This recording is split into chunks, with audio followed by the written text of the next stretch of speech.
Halo semuanya, kembali lagi di channel saya Ridya Cesar. Di video kali ini saya akan bahas mengenai Kampung Inggris atau Pare, Kediri, Jawa Timur. Sudah ada guru saya yang dulu mengajari saya bahasa Inggris dari nol begitu, dan sekarang alhamdulillah bisa bergabung, bisa memenuhi undangan saya untuk ngobrol-ngobrol mengenai Kampung Inggris. So kita langsung aja sapa yuk. Assalamualaikum, Mr. Anas. Waalaikumsalam. Gimana kabarnya? Aduh, alhamdulillah sehat. Anas gimana kabar? Weh, baik juga. Oke deh, Mister, aku mau lanjut pertanyaan ya, khawatir nanti kelamaan. Jadi Iya, weh. apa namanya? Aku berusaha untuk menginisiasi ini karena beberapa orang juga banyak yang nanya ke aku gitu kan. Jadi ceritanya apa namanya? Kadang orang tiba-tiba nge-follow Instagramku karena videoku di YouTube gitu kan, cerita soal Kampung Inggris gitulah. Karena itu salah satu-satunya video yang viewersnya lebih dari 50.000, sisanya paling cuma puluhan ekor aja gitu. Itu bercerita soal belajar bahasa Inggris dari nol di Kampung Inggris, dan wow, itu ternyata banyak banget responnya, dan beberapa orang kemudian follow Instagramku karena video itu.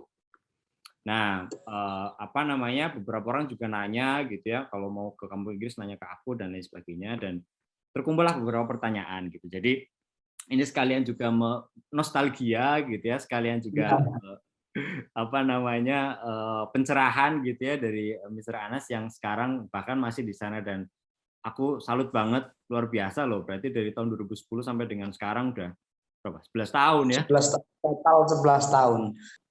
Nah, sekarang mungkin aku bagi menjadi tiga segmen, tiga parts ya. Jadi pertama tentang Kampung Inggris in general gitu kan, especially apa namanya during pandemic. So, aku mau tanya, ada satu pertanyaan yang menggelitik aku gitu kan, pengen tahu juga. Jadi sekarang gimana kondisi belajar mengajar di Kampung Inggris di pandemi? Mungkin bisa cerita di awal pandemi gimana sampai dengan sekarang gitu. Iya, yang jelas beda ya. Maksudnya kalau sampai dulu sana itu kan rame ya, satu kelas aja bisa nyampe berapa? 30 ya?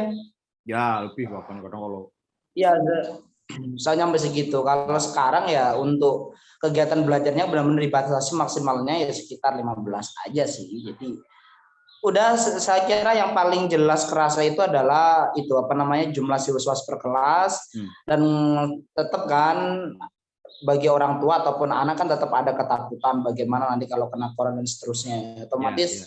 apa namanya jumlah siswa yang ke kampus pun juga berkurang, bisa dibilang drastis. Oh, jadi Kampung memang Inggris itu sepi banget loh. kenapa, sorry? Sekarang ini hanya beberapa perusahaan aja yang rame itu aja.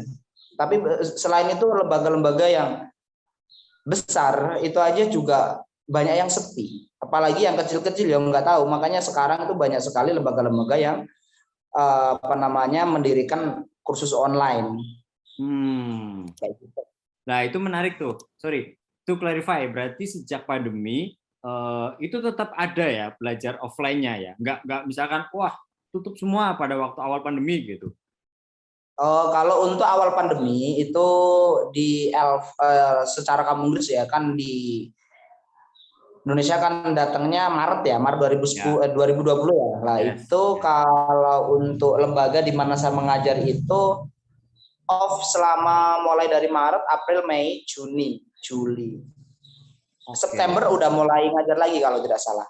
September itu Oh, sudah mulai on lagi walaupun dengan jumlah siswa yang cuma di lembaga saya yang segitu besarnya itu sekitar 50 siswa aja. Dari yang semulanya bisa dibilang dalam satu bulan yang mencapai lah 1.000 itu. yes, yes. Udah 50 doang, 50 orang doang segitu.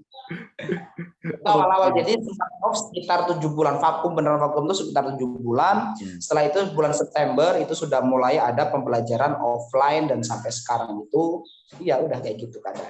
Oke, oke. Nah, mungkin related sama tadi penjelasannya Mr. Anas sebelumnya. Ada yang nanya nih, ini dari netizen ya, apakah terdapat kursus online di Kampung Inggris, private atau reguler gitu? Kalau kursus online udah banyak sekali sekarang, bahkan banyak lembaga-lembaga itu yang sekarang secara kantor di kampung Grisnya itu bisa dibilang kecil, tapi di online-nya itu sangat besar banget, mewah lah istilahnya kayak gitu. Jadi gimana ya, pokoknya lebih tepatnya kalau kita mau kursus online ataupun apa ya minimal tanya temannya yang sudah pernah ke situ, atau jangan sampai kita benar-benar ngeblank tentang lembaga tersebut gitu aja sih. Maksudnya kita kan karena sesuatu yang di online, maksudnya dipromosikan di IG atau di apa itu juga dari kenyataannya juga belum tentu gitu loh. Yes, yes. Jadi paling enggak kalau emang kita mau dimanapun itu, paling tidak kita harus ada rekomendasi dari teman kita untuk ini seperti apa sih lembaga ini gitu. Jadi jangan sampai kita daripada kita udah masuk udah itu dan akhirnya tidak sesuai dengan yang kita inginkan, malah kecewa, kan gak enak. I see, oke. Apa namanya, berarti semakin banyak tempat kursus yang kemudian pindah ke online gitu ya. Kalau Iya, tempatnya, banyak sekali. Nisa Ana sendiri kan besar nih ya, salah satu yang terbesar lah di kampung Inggris gitu ya. Apakah juga berpikir ke arah sana? Ya emang sudah ada online. Oh, oke, oke. Sudah ada online. Oh, Sudah ada online, cuma untuk sekarang ini hanya fokus ke program-program dasar seperti BPS. Kalau emang program dasar sama, ya kalau di sana ya basic program lah ya, basic program sampai kelas pre-TOEFL. Kalau untuk TOEFL-nya sekarang TOEFL apalagi yang kelas-kelas atas IELTS belum, untuk di lembaga saya belum ada online-nya sih. oh, oke. Jadi program-program tertentu aja ya. Dan itu biasanya tempat-tempat kursus itu apa namanya, bisa diakses di websitenya kah atau di Instagram gitu ya? Biasanya sekarang kan itu kan rata-rata lembaga kan nyambung semua kan, mulai dari website, mulai dari Instagram, mulai dari apa itu kan itu. Jadi bisa lewat Instagram, biasanya kita dari Instagram nanti juga ada nomor WA-nya untuk daftar, atau terkadang dari Instagram juga nanti ada webnya diberikan untuk daftar juga. Ya, udah inilah ya, terurusi dengan baik ya. Karena dulu 2016 tuh kadang responnya lama banget gitu. Iya, sekarang luar biasa sekarang, bisa dibilang kursusan ini malah emang berlombanya emang di online-nya. Oke. Gimana offline sekarang turun drastis banget, jadi mereka berlomba ke online itu, marketing online-nya diperkuat lagi. Oke, pertanyaan berikutnya adalah ini buat teman-teman yang di luar sana yang pengen tahu tentang kampung Inggris sekarang gitu ya. Kalau misalnya ada orang ingin belajar di bahasa Inggris di kampung Inggris sekarang ini di era pandemi gitu ya, apa yang harus baiknya dilakukan? Kalau untuk dilakukan, kalau untuk persyaratan dari kampung Inggris sendiri, semua yang jelas ya pastikan ya, semua orang udah pada tahu bagaimana tata cara perjalanan sekarang ini ya. Salah satunya ya pastikan kita jangan sakit, kalau sakit udah mending di rumah aja. Lah terus sekarang setiap lembaga di kampung Inggris itu, setiap lembaga itu mewajibkan siswa yang datang membawa rapid test. Sekarang kalau tidak salah minimalnya antigen sih. Ya. Yang harus antigen itu. Oke, itu jadi syarat ya. Udah, berarti syarat mutlak. Kalau emang tidak membawa hasil rapid test, maka tidak bisa mendaftar di satu lembaga itu. Walaupun dia sudah daftar online, tapi kalau emang hasil rapidnya belum ada, maka pending dulu. Belum bisa mengikuti program tersebut. Harus menunggu rapid testnya keluar, baru dia bisa mengikuti. Itu aja sih kalau emang saya kira untuk yang harus persiapkan ya hasil dari rapid test itu. Ada pernah kasus nggak Mister sebelum di pandemi ini terus menurutnya Mister Anas tiba-tiba ada yang positif gitu? Ya bukan ada lagi ya, banyak. Oh ya. Banyak beneran.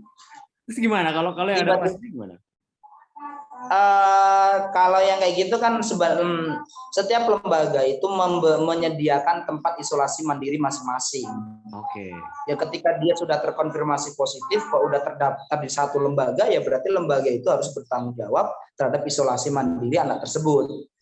Nah, selain lembaga juga untuk kampung Inggrisnya sendiri itu juga memiliki isolasi mandiri juga. Berarti lembaga juga punya, berikutnya lagi desa juga punya isolasi mandiri untuk anak-anak yang memang terpapar COVID ini, gitu. Jadi bukan ada lagi, banyak. Yang tiba-tiba, ini orang kemana? Sakit. Waduh.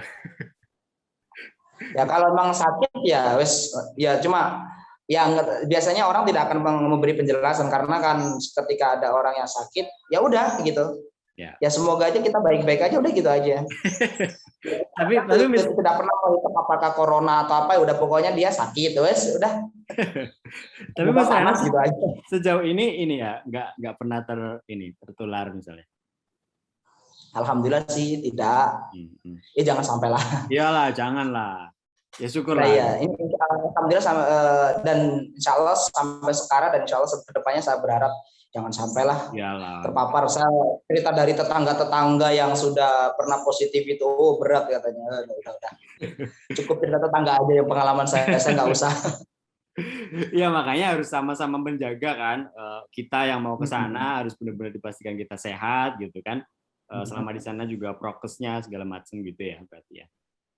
Iya. Oke. Ya, standar umum dalam COVID itu harus dilaksanakan lah untuk siswa-siswanya. Yes, betul, sepakat. Oke, nah ini mungkin rada teknis ya, karena pengalaman saya kan 2013 dan pasti sangat berbeda ya dengan pengalaman sekarang. Gitu ya. Mr. Anas yang tahu di kondisi sekarang gitu ya.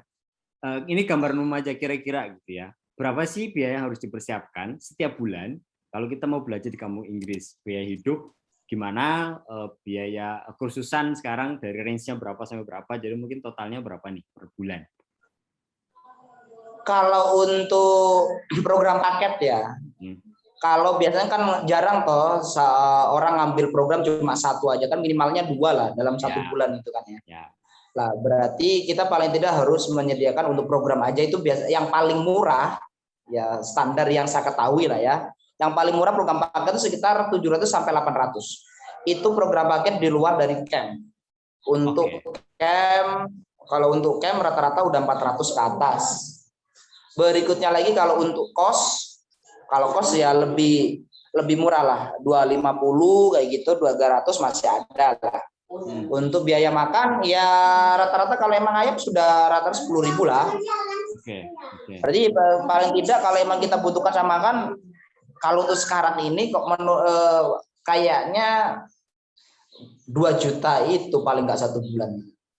Udah sama makan ya, sama program. Udah sama makan. Oke, sekitar 2 juta. Jauh ya dari dulu. Kalau dulu gimana? Menurut kamu dalam sebulan, kamu kan yang tahu, yang kamu butuhkan dulu berapa? Dulu tuh apa ya? Kan satu program itu sekitar 200-an gitu ya. Artinya itu kan satu program. Ya, aku sehari itu bisa ada 5-6 kelas gitu kan. Mungkin ada sekitar sebulan itu let's say 2 program gitu kan. Karena sehari bisa 5-6 kelas. 5-6 kelas. Let's say 2.600 ya sekitar segitu sih. Dulu sekitar 1.500 aku bisa bilang gitu ya. Karena mungkin aku juga yang cukup irit ya. Waktu itu aku bilang 1.500, cuman kalau sekarang 2 juta berarti mungkin nggak tidak banyak kenaikan ya. Sebenarnya kan harga yang saya patok itu yang saya bilang itu harga minimal sih sebenarnya. Iya sih. Minimal. Jadi pokoknya kalau orang irit seharusnya segitu cukup, karena kalau dihitung dengan programnya sekitar 700 sampai 802 program tadi 1 bulan, ditambah lagi kalau emang dia camp 400, uang makan ya anggap aja uang makan rata-rata 30 sampai sehari 30.000 gitu kan, ya itu sudah minimalnya segitu. Tapi kalau untuk biaya hidup untuk orang kan beda-beda, minimalnya segitulah. Segitu itu udah paling irit lah menurut saya untuk sekarang ini. Ya sih. Ya memang basically kembali ke gaya hidup masing-masing gitu ya. Tapi minimal 2 juta sampai tak terhingga. Nggak terhingga, apalagi bagi orang-orang yang emang di luar Jawa, kita tahu cara di Pare kan udah murah lah ya.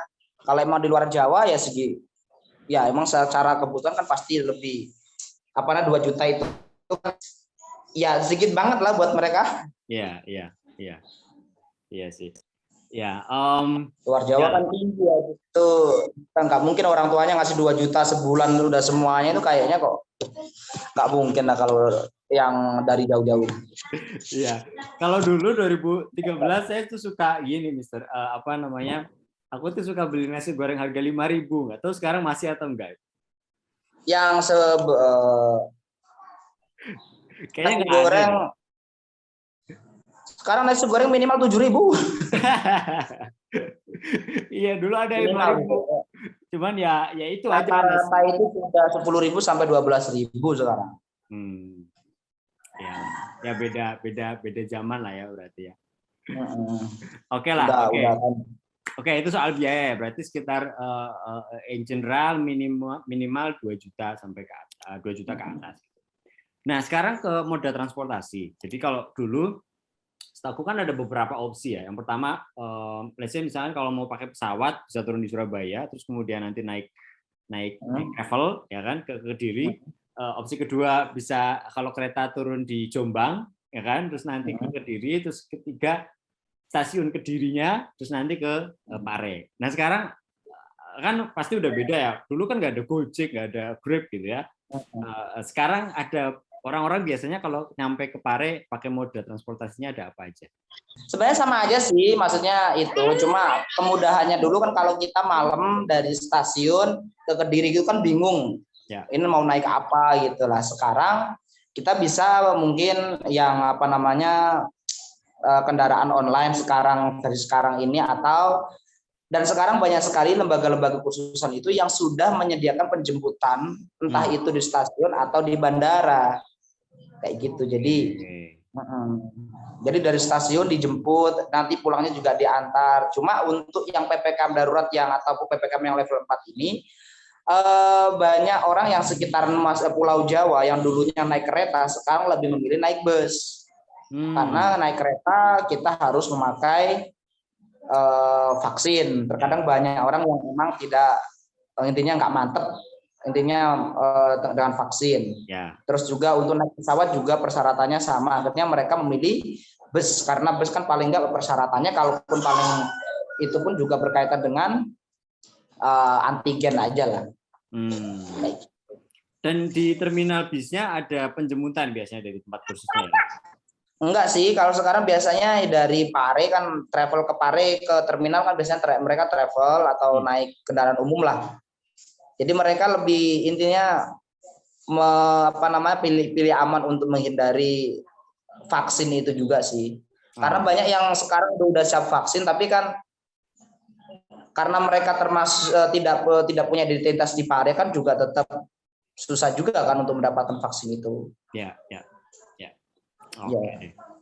Oke, berarti kurang lebih sama, cuman sekarang lebih banyak pilihan dan lebih mudah lah ya, relatif lebih mudah daripada dulu-dulu ya. Oke.